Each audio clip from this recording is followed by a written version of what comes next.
So class, today we need to start with common stock valuation. Now in common stock valuation we have different models. हमारे पास different models हैं और models की जो assumptions है उसको आपने understand करना है और फिर उसकी calculation को understand करना है, ठीक है? Models की assumption को, ये assumptions क्या है उसकी, किस assumption पे वो model बना है और फिर उसके मुताबिक उसकी calculation को आपने सीखना है.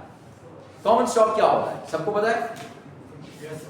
Common shares भी बोलते हैं, common stock भी बोलते हैं. बस जो normally word में आप ordinary shares बोलते हैं इसको, ठीक है पाकिस्तान में. तो आप जो normal words में जो आप लोग shares समझते हैं, वो ये चीज. अब ये है क्या? Represents the ownership in a firm or organization. अब ये बोलते हैं residual ownership. ये residual ownership क्या हो? जो एक्सपेक्ट टाइम के लिए होता है वो खत्म हो जाता है. नहीं, रेजिड्यू क्या होता है? नहीं याद केमिस्ट्री? जो बकाया रहे. अच्छा, अब देखें, when we are in an organization and when we started off this course, so we said we need to 3 major decisions. याद है? फिर हमने उसमें कहा था कि हमने ये चीजें लेंगे कैसे, आएंगी कहाँ से, how would we finance it? तो हमने क्या कहा था कि किस साइड को किससे फाइनेंस करते हैं? We finance the assets through liabilities. अच्छा, ठीक. अब अगर ownership है, अगर एक organization है, उसके अंदर assets हैं और liabilities हैं. So assets have been financed through liabilities. Okay. ये asset मैंने लिए, ये liability है, मैंने कुछ लोगों को pay off करना है. So let's say in case if something goes wrong and if I have to liquidate, या कोई concern आप नहीं रहे, आपने सब कुछ हटाना है, ठीक, liquidate करना है. तो आप क्या करेंगे कि आप एसेट्स को सेल आउट करेंगे और पैसे देंगे कैपिटल स्टॉक जो सबसे पहले शेयर होल्डर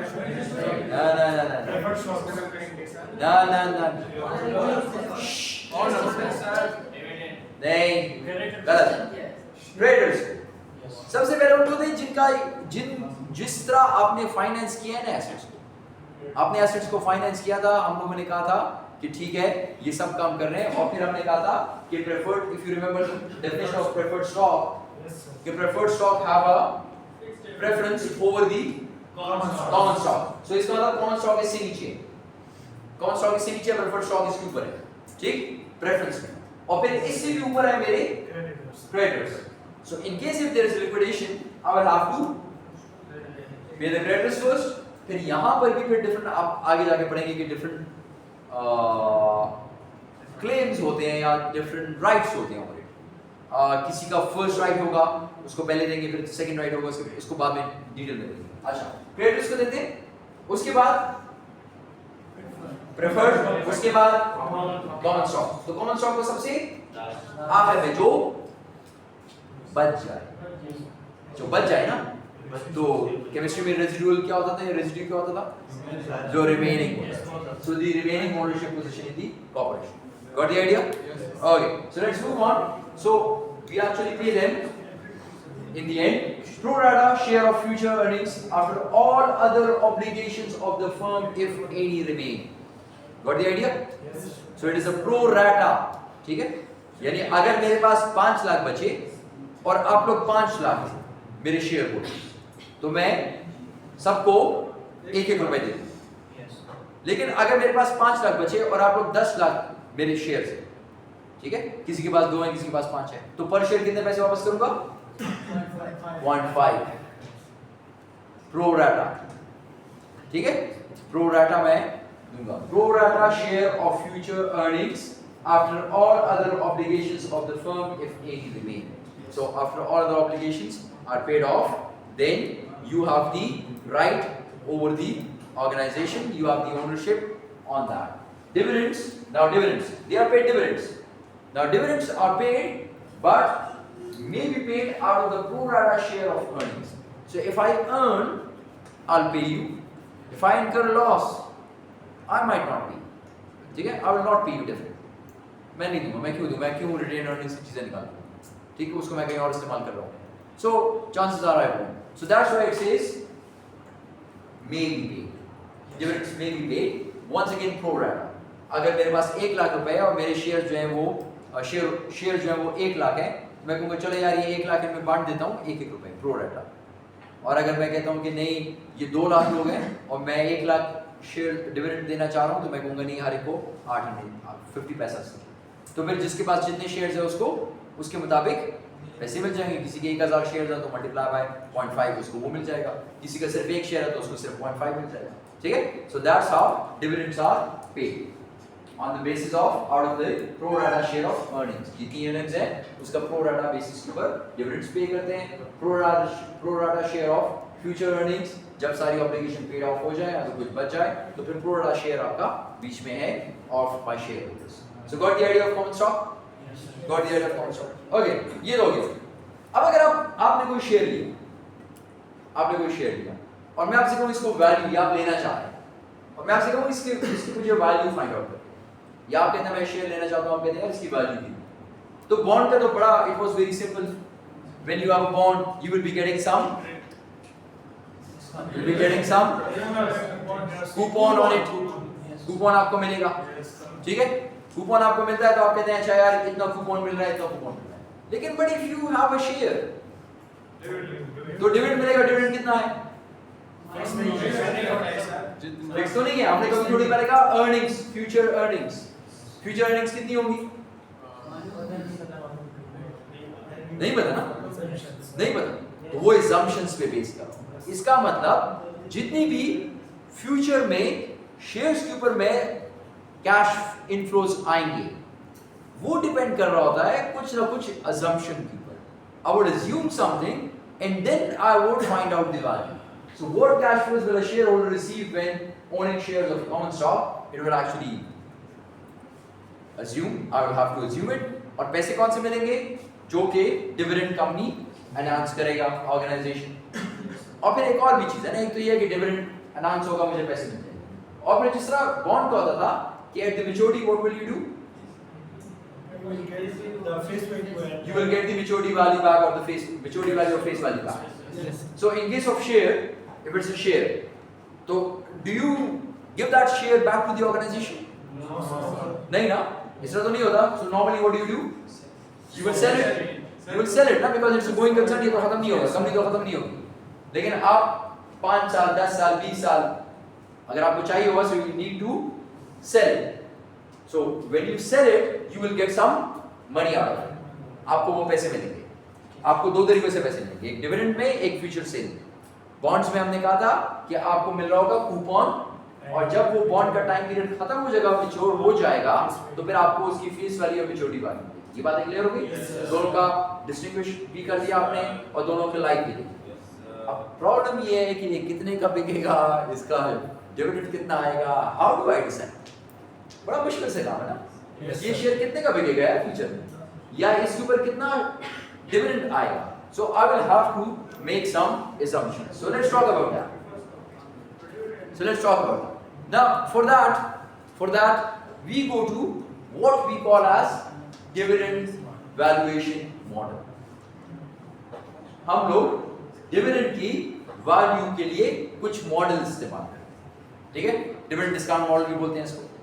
ठीक, क्योंकि हमने डिस्काउंट करना होता है ना सब चीजों को, याद है? अगर आपको फ्यूचर में कोई पैसे मिलेंगे, you want to find out the value of this bond over here, so you discount the coupon over here. लेकिन अब यहाँ पे तो डिविडेंड, यहाँ पे बॉन्ड नहीं है, कूपन नहीं है, so you would discount the dividend over here. ठीक है, so that's why it is called as dividend discount models.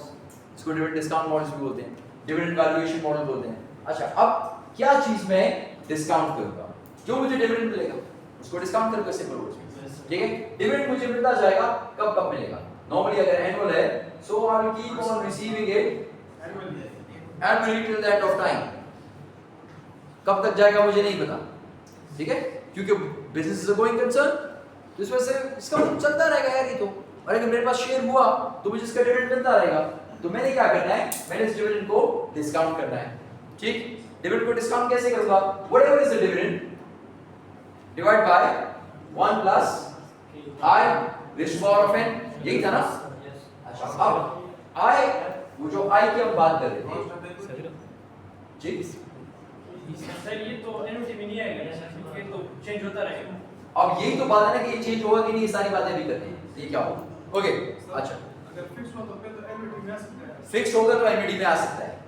Fix होगा तो एनवीडी में आ सकता है, फिक्स नहीं होगा तो एनवीडी में नहीं आएगा। But once again, do you know the future? Fix है नहीं पता, अनफिक्स्ड है नहीं पता, कुछ भी नहीं पता। आप अज्यूम करेंगे, लेट्स से रेयान अज्यूम करता है कि बस फिक्स होगा, पहले 5 साल फिक्स होगा एक जैसा, फिर उसके बाद कंपनी ग्रो करेगी। बस मैं कहता हूँ यार मेरी कंपनी ग्रो करेगी, मैंने इसमें शेयर लिया हुआ है, मुझे पता है ये ग्रो करेगी, फिर ग्रो करेगी, फिर 5 साल फिर एक देगी, फिर 5 साल एक देगी, बस व्हाटएवर इज योर assumption, जो भी assumption है वो अभी आगे देंगे। सो dividend flow you need to discount, and we normally discount by the future cash flow divided by 1 plus I raised to the power of n. Okay? So now 1 plus I raised to the power of n. Now we talked about I in the previous discussion कि जब bonds था तो उस I को हम क्या बोलते हैं? KD, और उसको बोलते क्या? Cost of debt, और एक और नाम भी पढ़ा था कूपन रेट कहाँ से आ गया? कूपन रेट तो ये वाली चीज होती है, ये होता है डिस्काउंट रेट और कैपिटलाइजेशन रेट, जिसको हम लोग कॉस्ट ऑफ डेट केडी से डिनोट कर देते हैं। अब यहाँ पे this is not a debt, this is equity, so that's why it will be called as cost of equity. तो इधर हम लोग I को डिनोट करेंगे bye KE. Got the idea? Yes, sir. So 1 plus KE raised to power of, ये पहला साल है 1, सेकंड ईयर में 2, 3, 4, 5, pay attention, इसी तरह आप करते हैं। So this is how it will look like. लेकिन अब सारा प्रॉब्लम ये है कि this will go till infinity, तो infinity की कैलकुलेशन तो नहीं हो सकती, तो फिर इसके लिए कुछ ना कुछ अज्यूम करते हैं, ठीक है? और जिस तरह हम लोगों ने इंफिनिटी की कैलकुलेशन की थी कहां पर? परपेचुइटी में, उसी तरह या तो इसको शॉर्ट फॉर्म बना दें, लेकिन वो एक that would be one assumption, ठीक है? फिर और बहुत सारी assumptions है जो भी हम आगे, यहां तक सारी बात क्लियर है? यहां तक सारी बात क्लियर? अब आ जाएं इसके की तरफ, कॉस्ट ऑफ इक्विटी या कॉस्ट ऑफ डेट की तरफ। हमने ये कहा था, अब जरा वापस जाएं, कि ये डिस्काउंट रेट जब केडी पढ़ रहे थे, कैपिटलाइजेशन रेट या डिस्काउंट रेट, ये डिपेंड करता है दो चीजों के ऊपर, याद आ रहा है?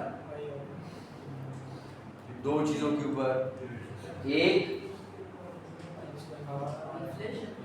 हाँ ये क्या था? रिस्क फ्री रेट के ऊपर, प्लस भूल गया सारा प्रीमियम फॉर रिस्क, भूल गए? इम्पोर्टेंट नहीं पढ़ा? नहीं पढ़ा, भूल गया, नहीं पढ़ा, कुछ हुआ है। ये किसने पढ़ा?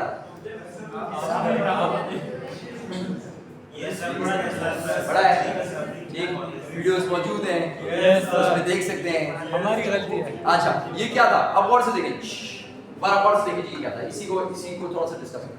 ये था डिस्काउंट रेट, जिसका मतलब था कि किस रेट से इसको डिस्काउंट करना है ना, ठीक है? फिर हमने कहा था डिस्काउंट रेट आएगा कहां से, ये कैसे कैलकुलेट करेंगे, इसके लिए क्या करेगा? तो हमने ये कहा था कि आप as an investor you need some return, आपको कुछ रिटर्न चाहिए ना, ठीक? और आप कहते हैं कि वो रिटर्न कम से कम रिस्क फ्री से ज्यादा होना चाहिए। आप कहें यार अगर मुझे रिस्क फ्री वाला रेट दो तो मैं इससे अच्छा जाकर रिस्क फ्री में क्यों ना इन्वेस्ट करूं, मैं बॉन्ड्स में क्यों इन्वेस्ट करूं, कॉर्पोरेट बॉन्ड, मैं गवर्नमेंट को ये कर्ज पैसे दे दूं, कर्ज, गवर्नमेंट तो मुझे पैसे वापस करेगी, आप लोग वापस करें या ना करें आपका नहीं पता, कॉर्पोरेशन बंद हो जाए, खत्म हो जाए, कुछ हो जाए, डिफॉल्ट हो जाए, तो इस वजह से risk free is composed of the risk free rate plus, अब हर बॉन्ड डिफरेंट किस्म की ऑर्गेनाइजेशन इशू कर रहे हैं, they have a different risk profile, कुछ रिस्की हैं कुछ नहीं है, ठीक है? तो जितना ज्यादा रिस्क होगा उतना ज्यादा मैं ये रिस्क प्रीमियम ज्यादा मांगूंगा। नहीं यार ये तो रिस्की है, पीआईए में कौन करता है, कुछ पता ही नहीं हो, तो 1 साल रहेगा, 2 साल रहेगा, 4 साल रहेगा, हो सकता है फिर अगले 70 साल तक रहे, जिससे अब तक 70 साल तक रह गया है, कुछ नहीं पता, और हो सकता है अगले 2 साल में खत्म हो जाए, ठीक? हो सकता है इसको भी बेच के हम खा जाए, हमने इतनी सारी चीजें बेच के खा गए, ये भी खा जाएंगे। So we do not know. So now this is my premium for risk. Riskier the bond, more I would want this premium to be. Clear हो गया? Yes. अब आते हैं KE के ऊपर। क्या KE क्या है? Once again, अगर आप स्टॉक में इन्वेस्ट करते हैं तो क्या आप सेम चीज से नहीं सोचते कि यार मुझे कुछ रिटर्न चाहिए? यस आप यही सोचते हैं, जो रिटर्न चाहिए उसको हम लोग बोलते हैं। अब एक और वर्ड सुने, एक और नया टर्म सुने, रिक्वायर्ड रेट ऑफ रिटर्न।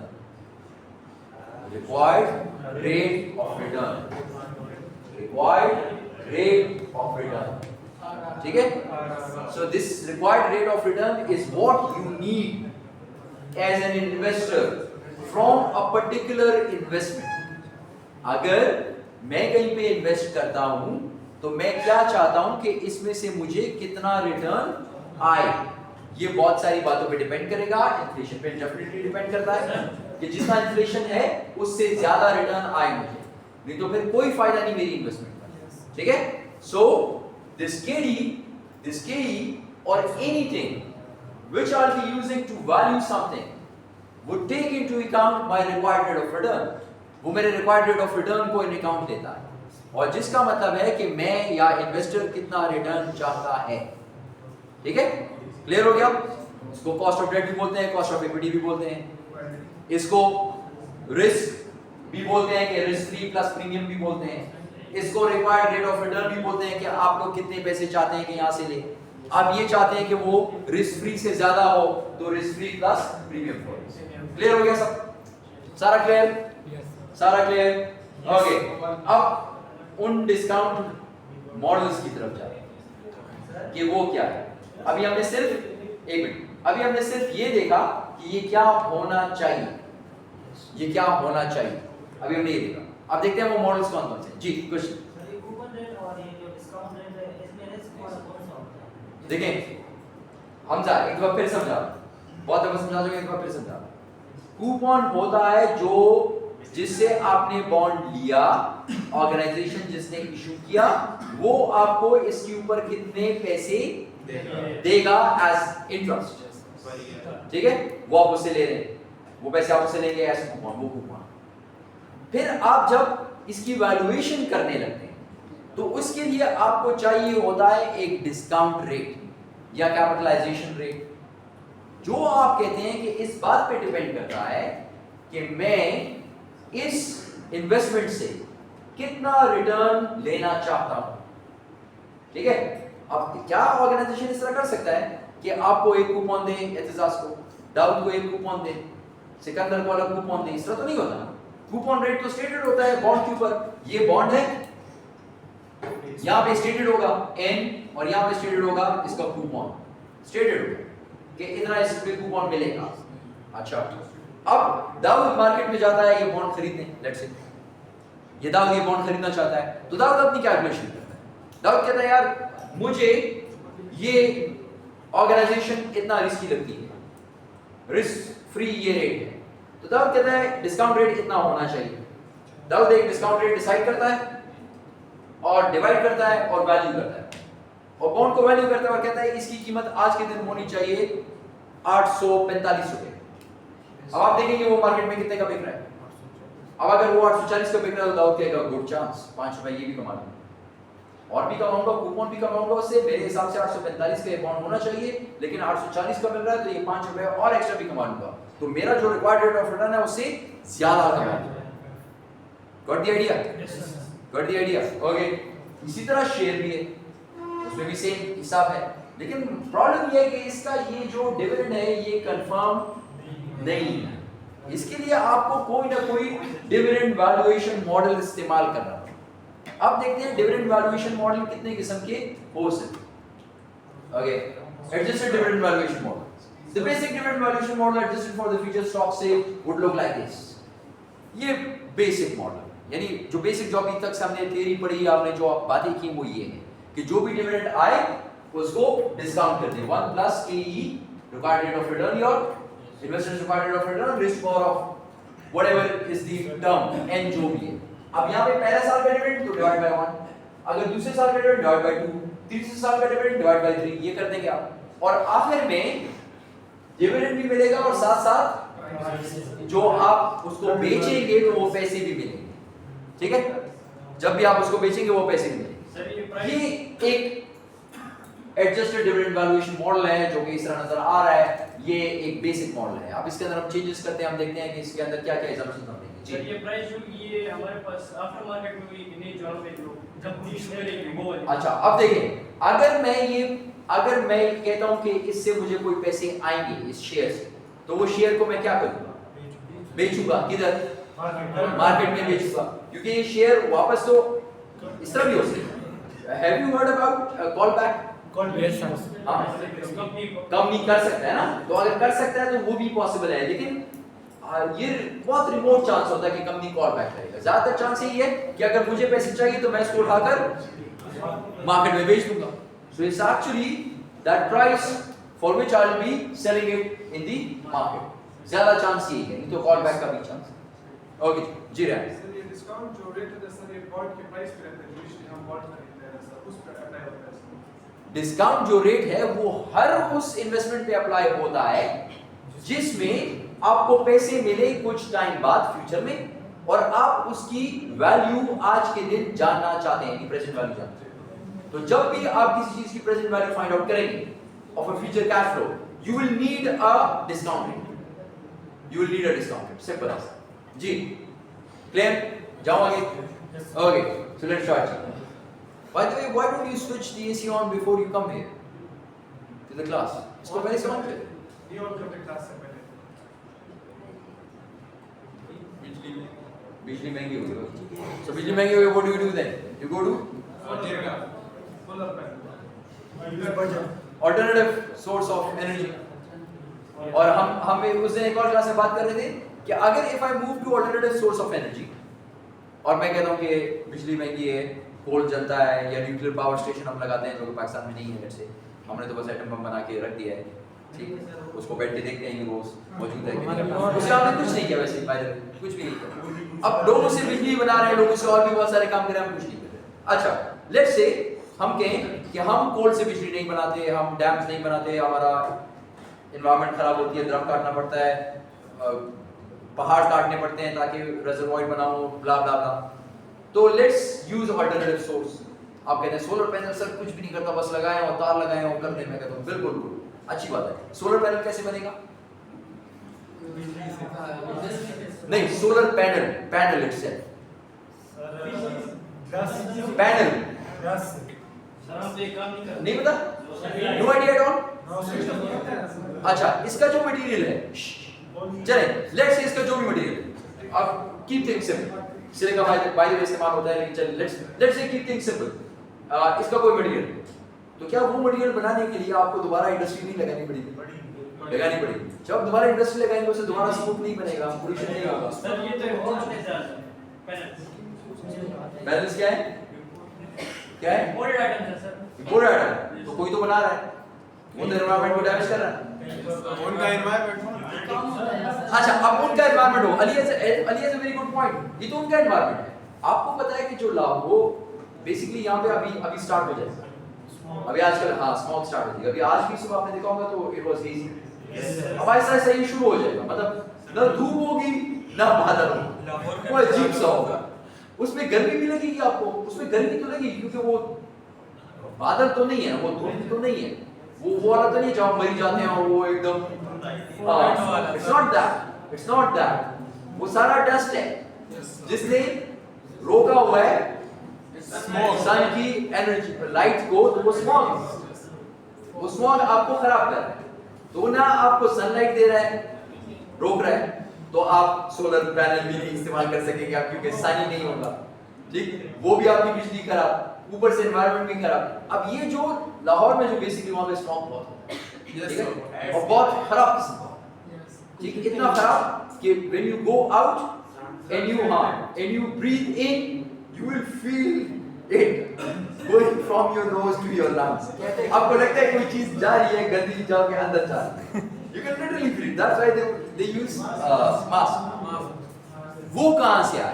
अब गौर से दे से most of it comes from the Indian Punjab where they burn crops. After you are done with the crops, you cut the crops, so the ashes उसको फिर हटाना होता है ना, पुराने उसको, तो आप आसान तरीका ये है कि उसको जला दें। जब आप जलाएंगे तो उससे धुआं निकलेगा, वो वाला धुआं यहाँ पे आता है और हमें खराब कर देता है। अब देखें वह मसला उनका, हाँ, और नुकसान हमारा।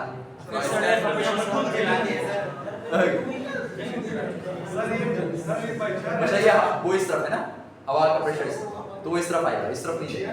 सर हम बदला लेने के लिए हम जिस तरह पानी वहां से आ रहा है और वो पानी वो डैम बना देते हैं, हमारे पास पानी नहीं आता। हम बड़े पानी लगा देते हैं भाईचारा। ओके लेट्स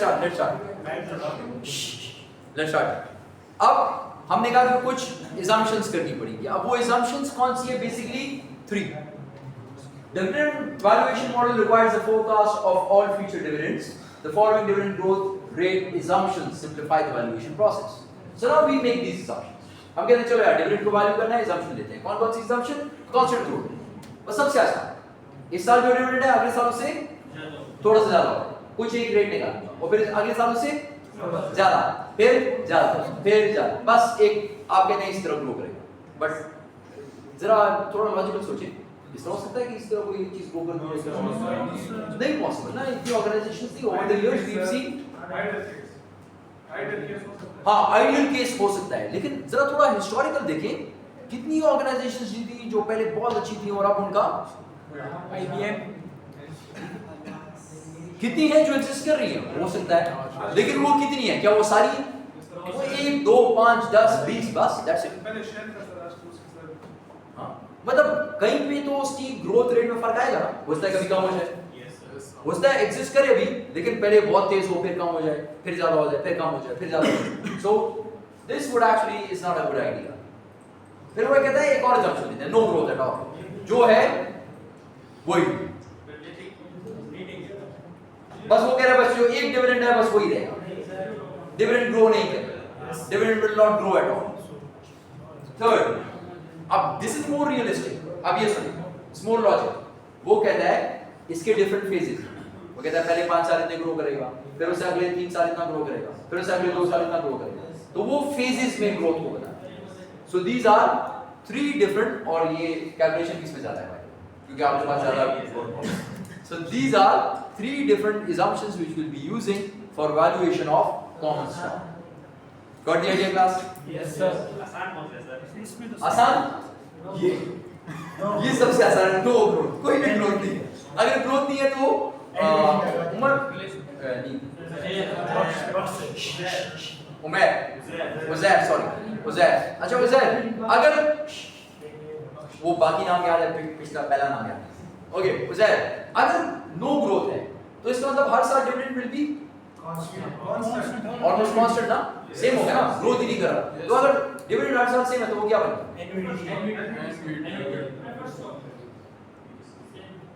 अगर सेम है तो या तो अगर वो परपेचुअल एंड ऑफ टाइम तक जाए कंटिन्यूअस, तो फिर बन जाएगा एक किस्म का प्रेफर्ड स्टॉक, ठीक। अच्छा, कांस्टेंट ग्रोथ ये हर साल ग्रो करेगा, इसलिए थोड़ा सा मुश्किल होगा कि इसमें आपको हर साल ग्रो करना पड़ेगा, एक कैलकुलेशन ज्यादा होगी ग्रो की। ये सबसे मुश्किल है कि आप कहेंगे पहले एक ग्रोथ, फिर उसके बाद दूसरी ग्रोथ, फिर उसके बाद अगली ग्रोथ, तो इसकी कैलकुलेशन सबसे ज्यादा। सो अगर आप मुझसे पूछिए कि सबसे आसान इसके बाद कैलकुलेशन के लिहाज से किसका, लेकिन अभी हम अज्यूम करेंगे ना, वंस अगेन हम अज्यूम करेंगे कि पहले 5 सालों में ग्रो करेगा 2%, अगले 10 सालों में ग्रो करेगा 1.5%, उससे अगले साल में ग्रो करेगा 0.7%, उससे अगले साल हम कहते हैं बस। फायदा ये कि हम एक अंदाजा लगाना चाह रहे हैं कि इस शेयर की वैल्यू आज के दिन कितनी है, उसके लिए मुझे कुछ ना कुछ अज्यूम करना पड़ेगा, ये तो उसके बारे में नहीं। ओके दिस हम पॉसिबल, इट इज पॉसिबल। तो इसका मतलब ये कि ये जो हम अज्यूम कर रहे हैं ये हम आउट ऑफ थिन एयर नहीं कर रहे, या तो हम पास्ट, हाँ पास्ट परफॉर्मेंस देख के कर रहे हैं या कंपनी ऑर्गेनाइजेशन को देख के कर रहे हैं कि वो डिविडेंड किससे, हाँ फोरकास्टिंग है ना ये। ओके स्टार्ट करें class. Okay let's start. Constant growth model, constant growth model. Now constant growth model, just like we said, a constant growth model assumes that dividend will grow at a constant rate forever, but continuous है ना बेसिकली, क्योंकि common stock है, organisation is a going concern तो continuous है। तो हम ये कहते हैं कि the constant growth model assumes that dividends will grow forever at the rate, let's say g, let's call the rate as g, growth के, ठीक है, ये इसका ग्रोथ रेट है, ये इसका ग्रोथ रेट है। इसका मतलब ये हुआ कि पहले साल जो भी डिविडेंड है वो अगले साल ग्रो करेगा एक पर्टिकुलर रेट के ऊपर, अगले साल फिर ग्रो करेगा लेकिन उसी रेट पर, अगले साल फिर ग्रो करेगा उसी रेट। इसका मतलब ये है कि अगर आज के दिन कोई डिविडेंड है x, तो वो अगले पीरियड में वो कितना बन जाएगा, x plus some ना ग्रो करेगा एक रेट के ऊपर ना, x plus the rate, x and then you multiply it with the growth rate, ठीक है, किसी ग्रोथ रेट से। और अगर वो मैं ग्रोथ रेट आपसे कहूं तो वो ग्रोथ रेट है g, ठीक। चले मैं यहां पे कह देता हूं, यहां पे डिविडेंड है 5 और मैं अगले साल कह रहा हूं कि अगले साल ये ग्रो करेगा 10%, तो ये कितना बचेगा, 5 into 1 plus 5 into 1 plus 10%, 1 plus 10%, 10%, है ना, यही होगा ना। 5 रुपए का डिविडेंड है आज, या आज उसने दिया, और मैं आपसे कहता हूं कि अगले साल बस इसका ग्रोथ रेट सेम है, हर साल 10% ग्रो करता है, तो आप कहेंगे सर इसका मतलब ये हुआ कि अगले साल 5 से ज्यादा हो जाएगा।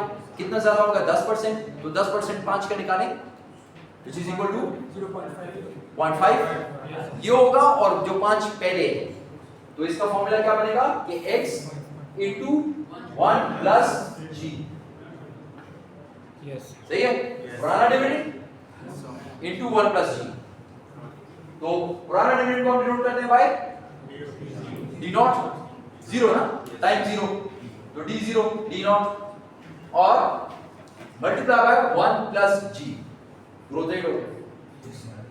डिस्काउंट करना है, divide by 1 plus k raise to power of, अगर पहला साल है तो 1, दूसरा साल है 2, इस तरह करते हैं।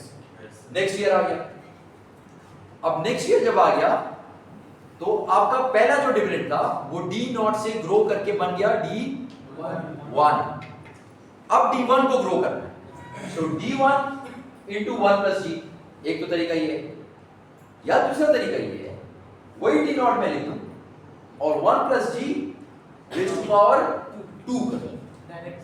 एक तो मैं ये करूं, देखें पहला हुआ x into 1 plus g, इससे अगला जब करना है x into 1 plus g, let's say ये आ गया y, अब अगला दोबारा ग्रो करना है तो y into 1 plus g, ये करो सेट कर, इससे जितना भी डिविडेंड आएगा उसको दोबारा, हाँ, तो इससे अच्छा ये है कि आप आसान तरीका करें कि जो भी है 1 plus g और raise to power of n, हर साल एक एक बढ़ाते जाएं, हर साल एक एक बढ़ाते जाएं। स्टार्ट आप करेंगे नॉट से, पुराने वाले से, और हर साल एक एक n बढ़ाते जाएंगे आप, तो पहले 1 फिर 2 फिर 3 4 5, yes got the idea. D not first year नहीं, 0 ही 0, ठीक है, okay.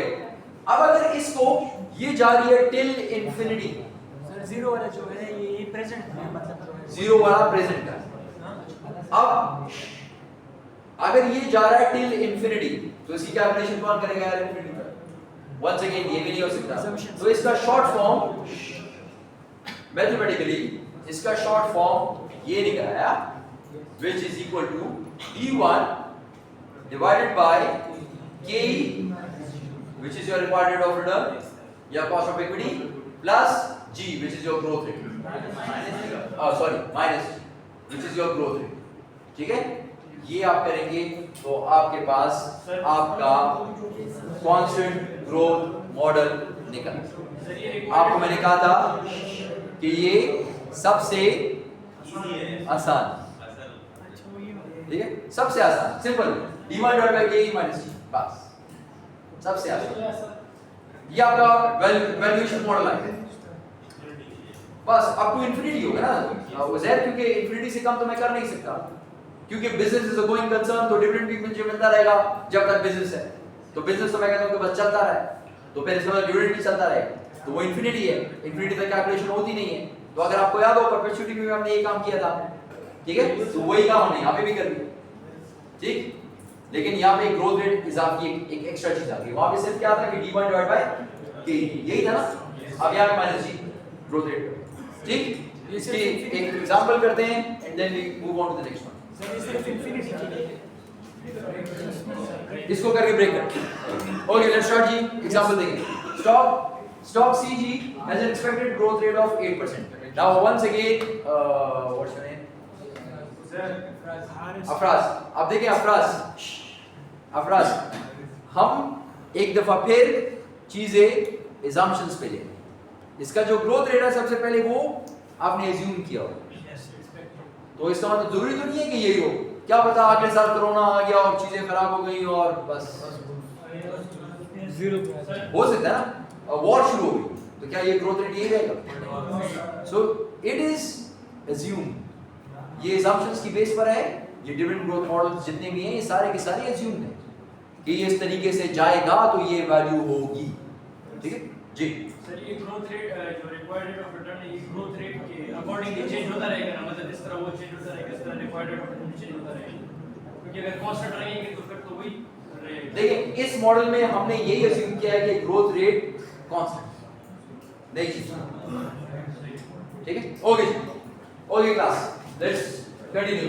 Now each share of stock just received an annual 3.24 dividend per share. Just received क्या होता है कि अभी मिलेगा, तो ये क्या हो गया, टाइम जीरो हो गया ना, तो ये डिविडेंड जो है ये डिविडेंड डी नॉट, ये डी नॉट हो गया। 3.24 dividend per share, the appropriate discount rate is 15%, ये आपका के ही आ गया, discount rate. What is the value of the common stock? हमने फॉर्मूला पढ़ा, ये फॉर्मूला वही वाला है जो प्रेफर्ड स्टॉक का था, लेकिन इसमें ग्रोथ आएगा सिर्फ। So D, but remember this D is actually D 1, including 1, D1 divided by D minus G. Okay, D1 को कैसे कैलकुलेट करते हैं? D1 को कैसे कैलकुलेट करते हैं? D0 1 plus G, इस तरह कैलकुलेट करेंगे। ओके, D0 अभी कितना आपको डिविडेंड मिला था? 3.24, ठीक, और ग्रोथ रेट कितना है? 8%। So 3.24 into 1 plus 8%, ये आ गया D1 जी। D1 कितना हो गया? 3.5, वापस इधर आ जाए, 3.5 ये हो गया ये 15% का। Yes sir. Okay, so it was 15%, so 15% minus 8%, 3.5 divided by 7%, Yes sir. बस खत्म।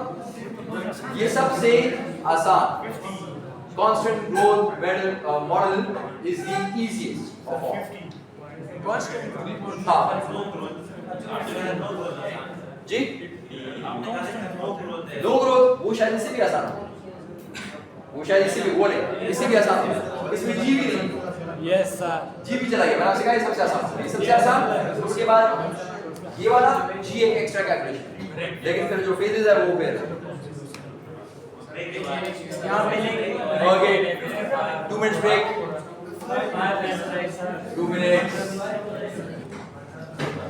So now let's talk about zero growth model. Just like I said, this is the easiest. Zero growth model is the easiest. Why? Because there is no growth at all. So that means there is no concept of G. G है ही नहीं यहाँ पर, growth ही नहीं है तो G नहीं है।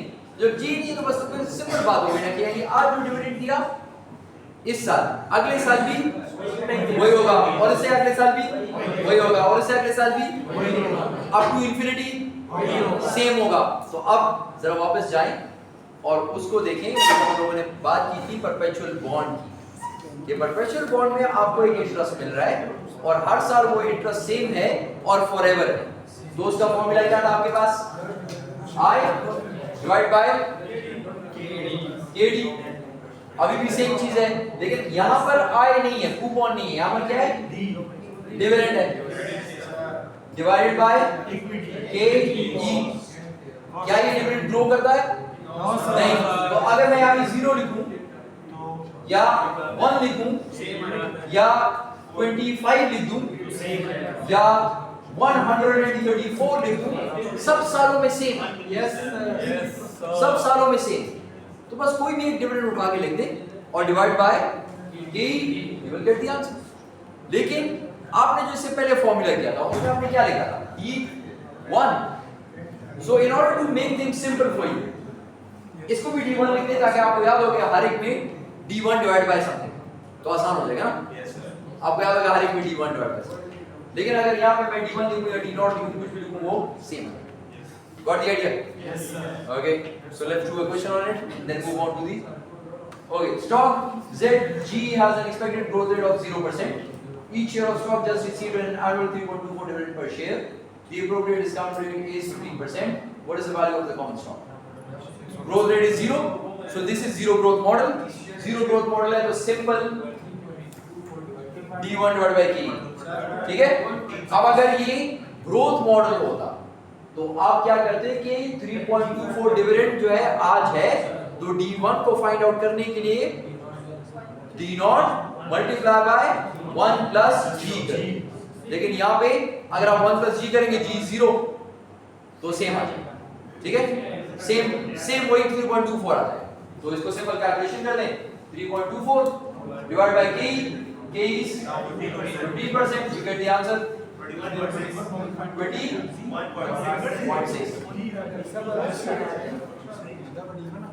ये बार डायरेक्ट करते हैं सर, एक्स्ट्रा कैलकुलेशन ये बार डायरेक्ट एक्स्ट्रा कैलकुलेशन नहीं डायरेक्ट। हां ओके क्लास, एक और तरीके भी कर सकते हैं क्लास, एक और तरीके ऐसा करें कांस्टेंट ग्रोथ को और जीरो ग्रोथ का एक ही फॉर्मूला आप याद करें, एक ही फॉर्मूला याद करें, E1 divide by KE minus G, एक ही फॉर्मूला है। G है नहीं, जीरो आ जाएगा फिर से और भी आसान, ठीक है? यानी इसका कोई फॉर्मूला ही आपको ज़ाहिर अगर देखा जाए टेक्निकली कोई फॉर्मूला ही नहीं, वही फॉर्मूला जो पिछले बार। हाँ, जीरो पुट कर देंगे तो वही सेम आ जाएगा ना। और D1 को भी फाइंड आउट करने के लिए वही D0 की कैलकुलेशन आ जाएगी।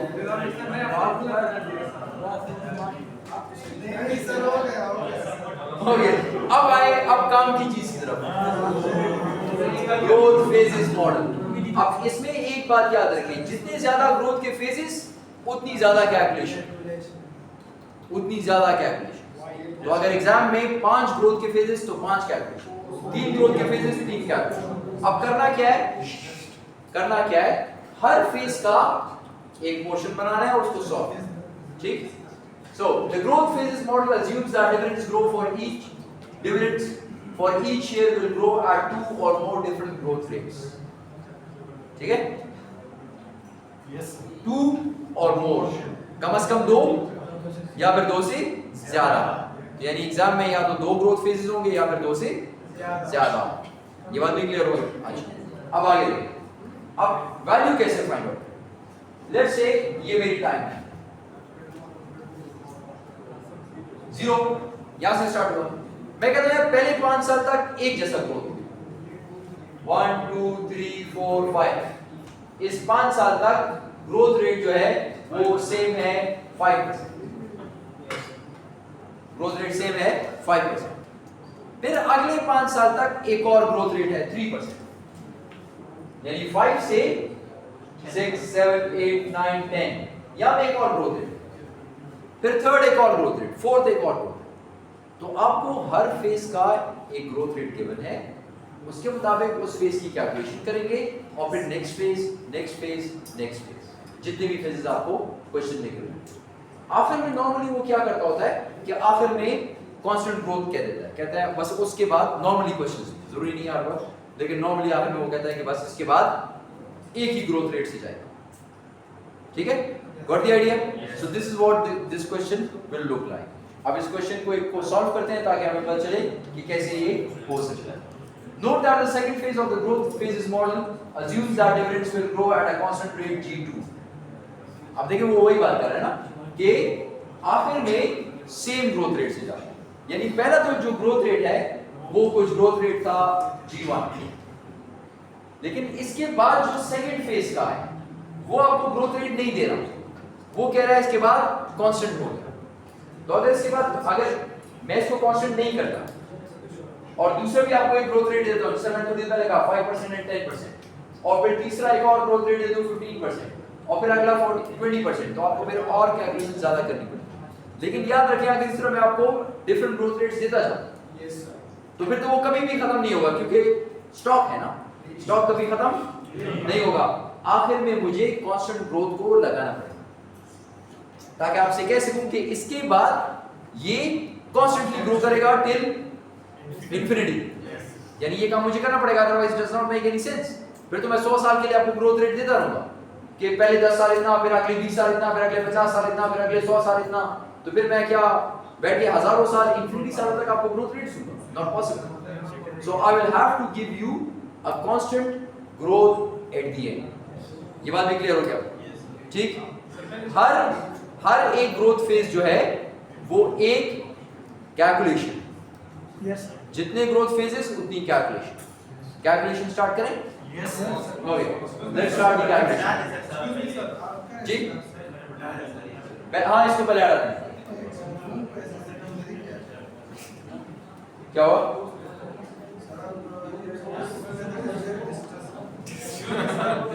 करते हैं पहले, डिस्कस करते हैं। एक्सक्यूज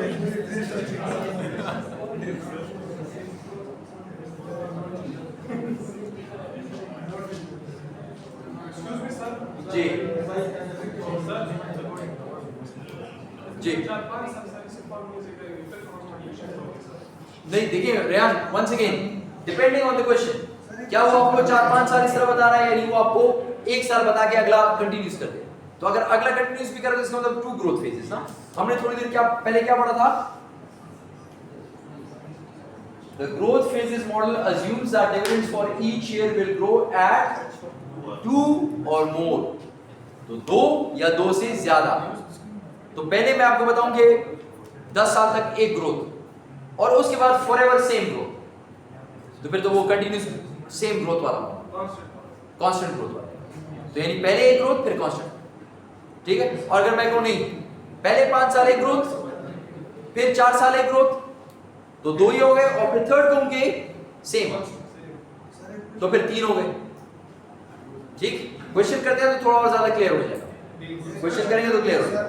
थ्योरेटिकल मैंने आपको बता दिया किस तरह काम करना है, ठीक है? ओके, नहीं आसान है, मुश्किल नहीं है, बाकियों से मुश्किल कैसे आसान। Okay, let's start class, let's start. Now, note that the second phase of the growth phase model assumes that dividends will grow at a constant rate G2.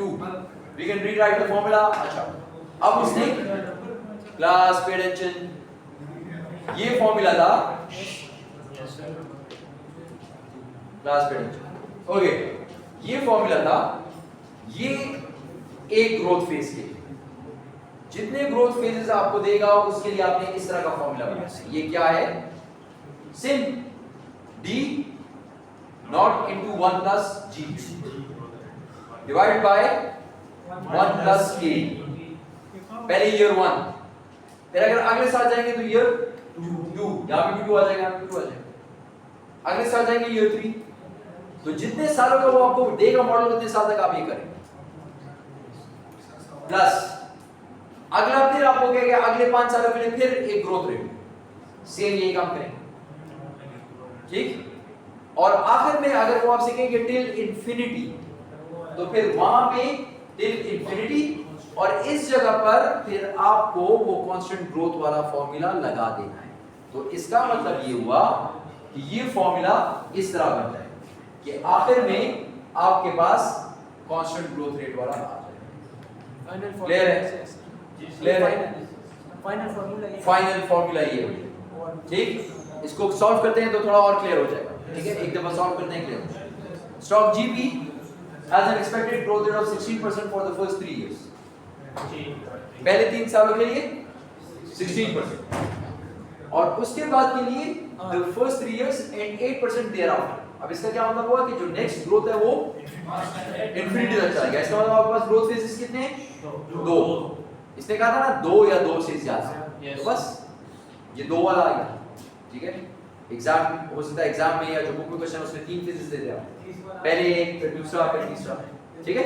लेकिन याद रखें कि जो आखिरी फेज होगा वो हमेशा फॉरएवर कांस्टेंट वाला। सर ये 2 फेजेस का कैसा पता चला? फिर एक्सप्लेन करें 2 फेजेस का पता कैसे चलेगा? देखिए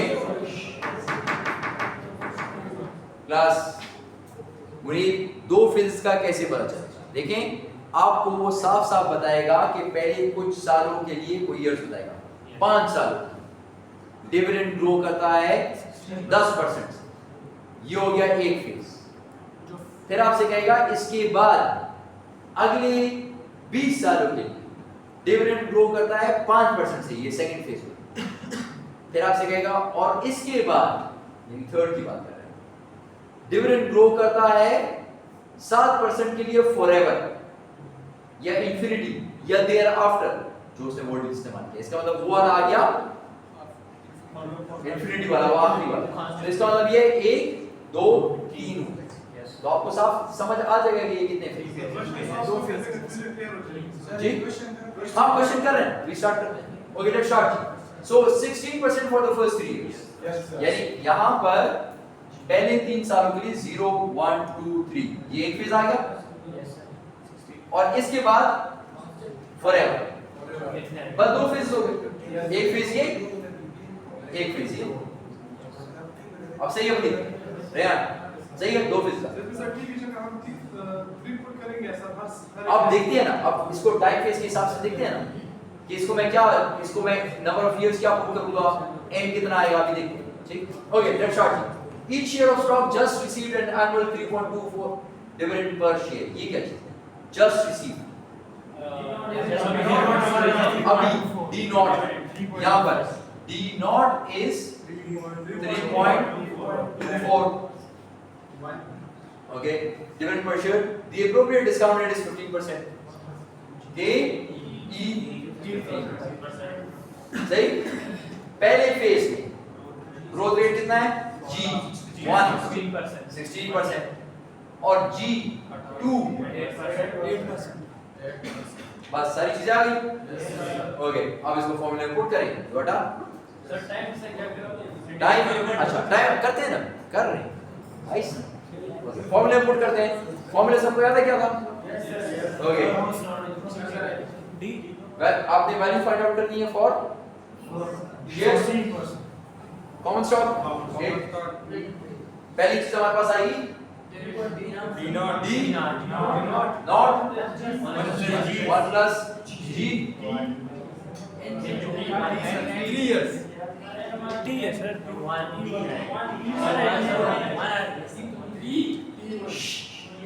अब एक टॉस कर लेते हैं।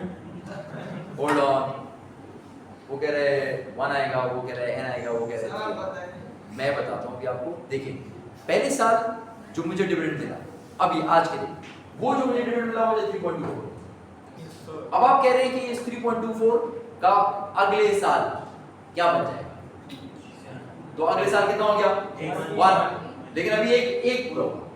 फिर आप कहेंगे उससे अगले साल कितना बन गया 2, फिर आप कहेंगे उससे अगले साल कितना बन गया 3 3 आ गए। ओके, अगर पहले साल का मैं फाइंड आउट करता हूं 1, ठीक। अच्छा एक मिनट, इसको यहाँ पर नीचे सॉल्व करते हैं। डी नॉट कितना है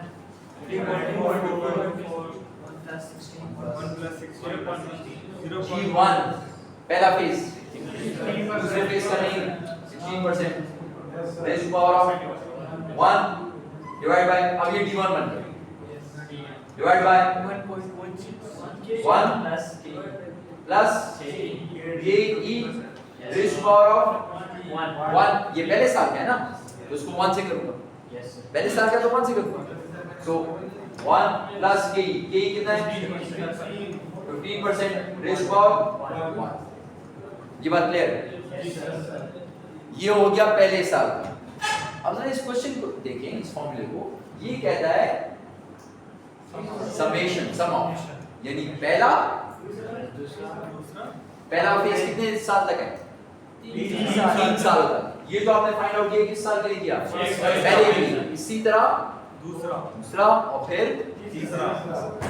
खत्म। हमको ऐड करना है समीशन इसी बात है, समीशन का मतलब ऐड करना। और अगर वैसे भी देखा जा रहा है तो अगर मैं वैल्यू किसी चीज की फाइंड आउट करना चाहता हूं और वो एक साल, पहले साल कुछ पैसे देता है मुझे, दूसरे साल फिर कुछ पैसे देता है, तीसरे साल फिर कुछ पैसे देता है, तो हम कहते हैं कि इन सबको डिस्काउंट करें, सबको डिस्काउंट करें। तो सबको आपको डिस्काउंट करना पड़ेगा और सबकी प्रेजेंट वैल्यू और सबको ऐड। याद आया उस क्वेश्चन में जो यहाँ पे हमने किया था पिछली बार? सबको ऐड किया था, डिस्काउंट करके सबको ऐड। इसके साथ क्या करेंगे? कांस्टेंट के साथ। कांस्टेंट के साथ हमने क्या कहा था, क्या करेंगे? कांस्टेंट वाला। अभी करते हैं इसको, क्वेश्चन को पूरा करते हैं। टी की जगह 3 पुट करते पावर की जगह 3 पुट करते हैं। अच्छा जी, पावर की जगह 3 पुट करते हैं।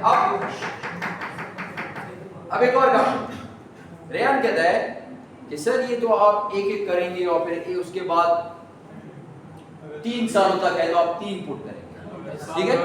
तो एक आसान काम करते हैं, इसको उठाकर 3 पुट कर दो, 3 पुट कर दो, ठीक?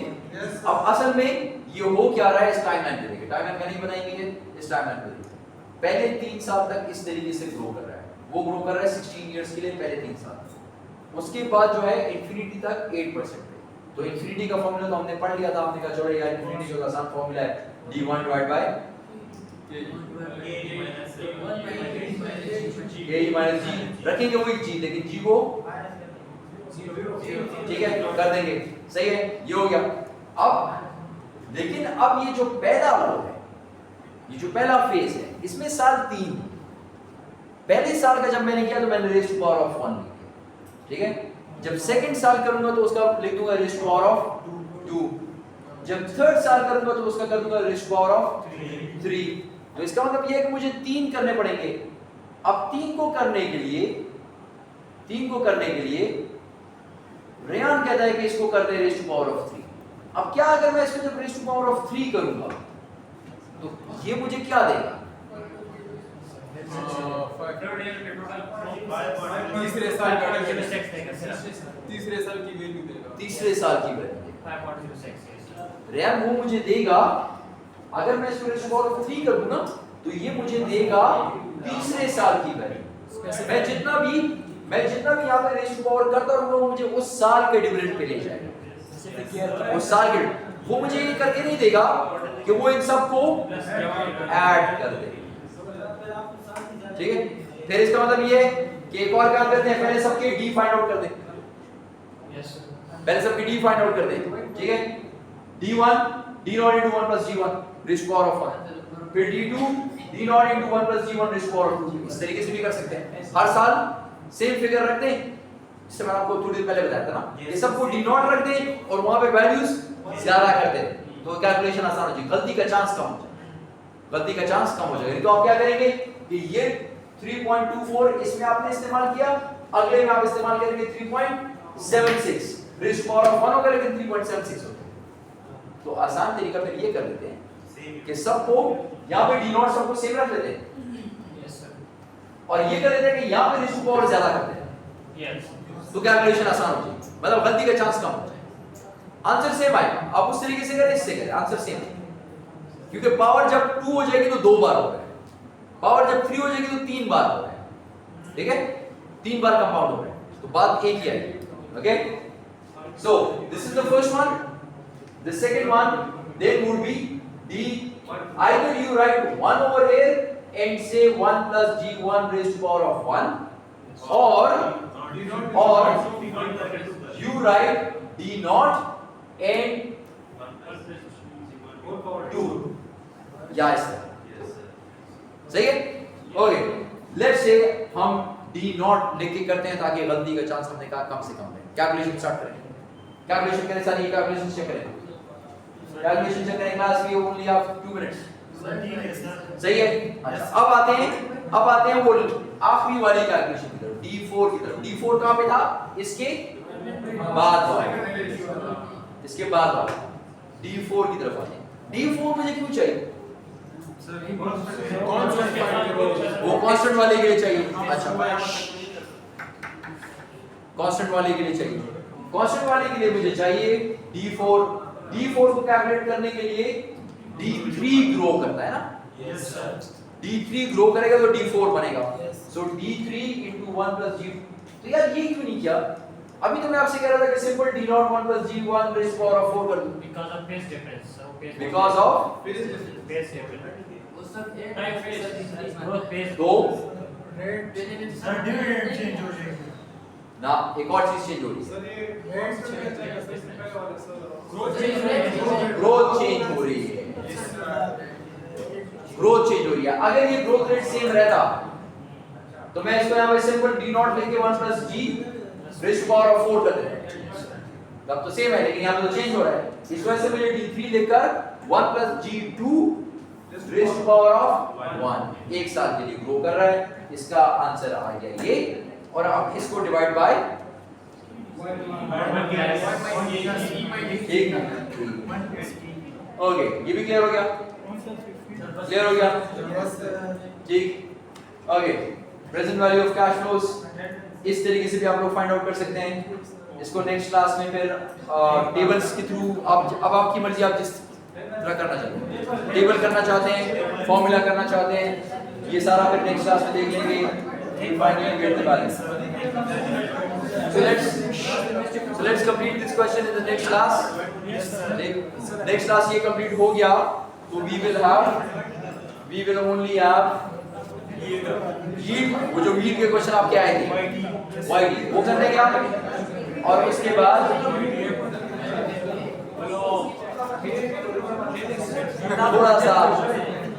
थोड़ा सा पढ़ना पड़ेगा।